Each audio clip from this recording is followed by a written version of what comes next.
YouTube, welcome back to another video. Again, getting blinded by the light that I've set up to me. This video we're going to break down how to effectively structure and go about combining your strength and your running training. So when we look at combining them both, I do not mean within the same session. So you know things like your high rocks or your circuit based stuff where you might do like a deadlift into a 400-meter run into something else, because that's, for me, is not the best way of making progress. You know, the main aim here is to focus on one and the other, as opposed to doing them both in the same session. We are doing them concurrently in terms of in a training block, but just not in the same session. Because when it comes to maximizing our performance, we want one clear outcome within the workout as opposed to a mixture. You know, mixing the sessions, it's going to be a case of, are we trying to get stronger? Are we trying to get fitter? It's better just focusing on one goal for your session. Strength training is going to be getting stronger, decreasing chance of injury, and maybe specific to running. Your running is about more time on your feet, your zone 2, building your base, getting faster, and becoming a more efficient runner. Okay, so that is what I'm on about when I talk about combining them. Okay, so firstly, what you want to be thinking about is what is the main priority within this training block. Okay, and be clear with it. Is it a case of this training block is designed for you to improve your running? This training block is designed for you to improve your aerobic base. It's there to improve your or increase your VO2 max. Is this training block designed to improve your strength? Maybe you want to focus on a certain lagging body part. You're coming off the back of an injury, the way you want to focus on areas to obviously prevent that from happening again. Or you might have a particular strength goal with a certain exercise or a lift. You want each block to have a clear focus as to, right, what am I trying to achieve in a 6 to 12 week period?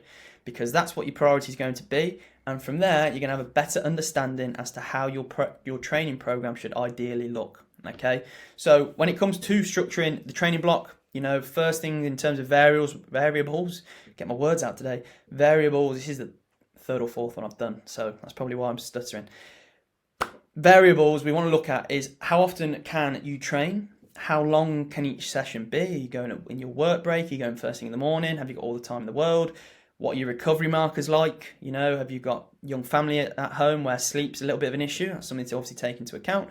But ultimately from that, you'll then be able to sort of delegate and understand, right, this is what I can commit to. And therefore, this is the goal that I want to set. And it gives you a little bit more of an idea as to sort of how far away you are from there or how long it's going to take to sort of achieve that.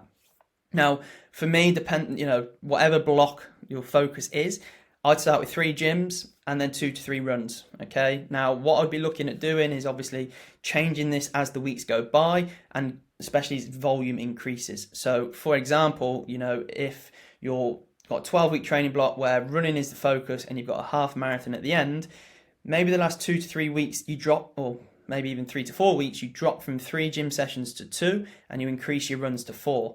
Then you may look to 1 to 2 weeks before you run, as you taper, go down to 3 runs, 2 gyms, and then you've got 2 rest days, as that's the main priority for your tapering phase. So that's how you go about sort of structuring it and understanding sort of how you would go about achieving the goal that you've set. Now, if we look at the strength sessions, these are sessions that we're wanting to get stronger in, regardless of the block. Okay, so if you're in a strength block, obviously you're trying to get stronger. And if you're trying to improve your running, you still want to get strong in the gym. Okay, getting strong in the gym is the goal all year. Obviously, this is just dependent on what sort of phase that you're in will take up the majority of the rest of the work. So I would start off with some mobility, some warm-up drills, getting everything fired up. Then I'd go into a main strength block in terms of in this session, in the actual workout, and that would be focusing on a press, a row, a hinge, or some form of squat pattern. After that, I'd then go into some more trunk and some core work via multi-joint lifts. So this might be where you do something like a single arm chest press with your feet on the bench, so keeping that core stability and obviously one arm at a time, and you may superset that with something like a gorilla row, so fantastic for the trunk and the posterior chain. After that, I'd then go into maybe some more pump work and some more accessory work, and then maybe, you know, a little bit of arms, that sort of stuff, just to finish off, or any areas you wish to improve upon as well. So that's how the strength sessions would generally go, but again, it's going to depend on the individual. Have they got any injuries? Have they got any limiting factors? How does their body move? But that's the main gist of sort of roughly how I would go about structuring it. Because like I said, we still want to get strong in the gym, but then the rest of the training might be a little bit more specific to, if we're doing a lot of running, then we need to be thinking about, maybe more calf work, some more hip mobility, glutes, adductors, abductors, this sort of thing.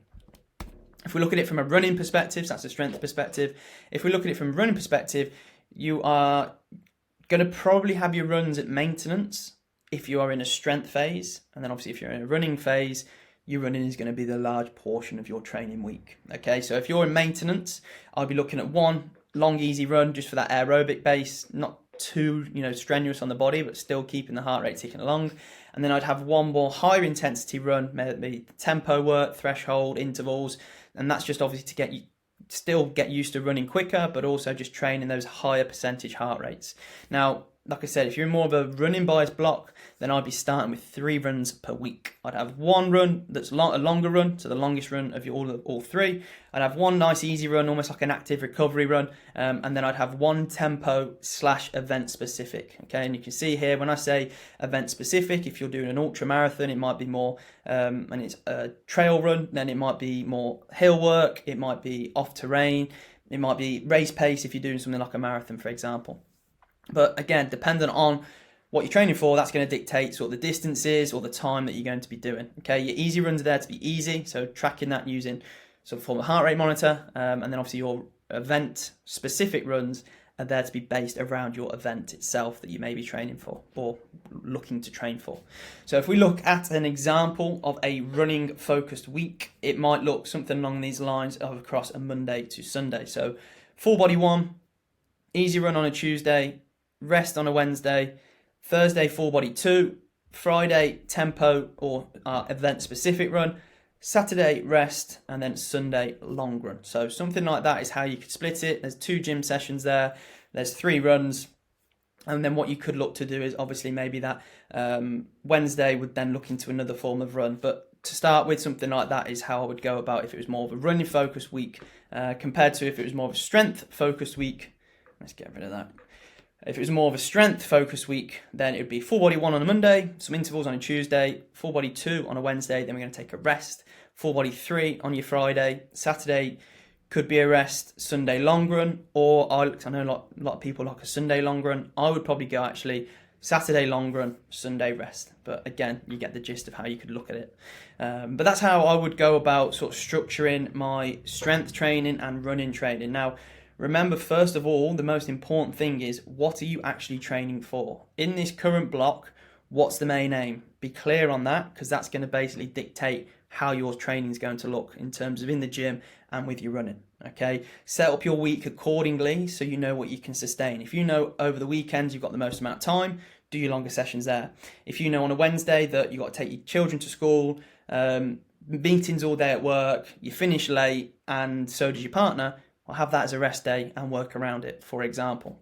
Staying strong in the gym is a must, regardless of your age, how often you're trying to train, what the goal is. That should be the goal for most people. And also making sure that your runs are specific and are actually what they say. An easy run should be an easy run. Your easy run, you shouldn't be having a heart rate average of 160 beats per minute, because that's probably not as easy as it should be. Okay. Same with like your tempo work. If it's a case of running at race pace for a kilometre, run at race pace for that kilometre. Don't run quicker, don't run slower.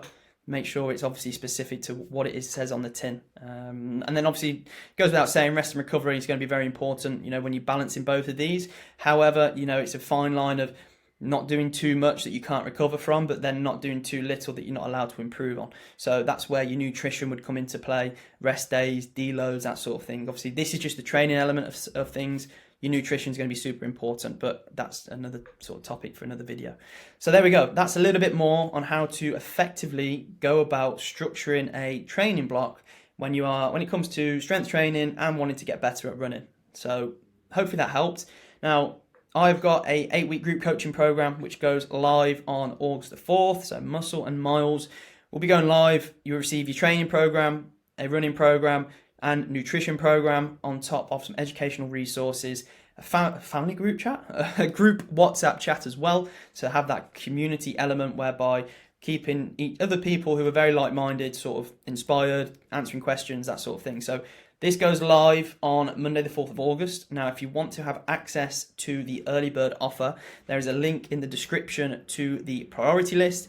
This list here of people who sign up will be able to have an offer. Basically, again, it's slightly cheaper than how it would be come the August the 4th itself. So make sure if you are interested to click that link, head to the landing page, fill out your details, you'll get a welcome email and then talk you through how it all works. So hopefully this video has been somewhat informative and helped you understand a little bit more on how to go about both strength training and running, not at the same time, but in the same training block.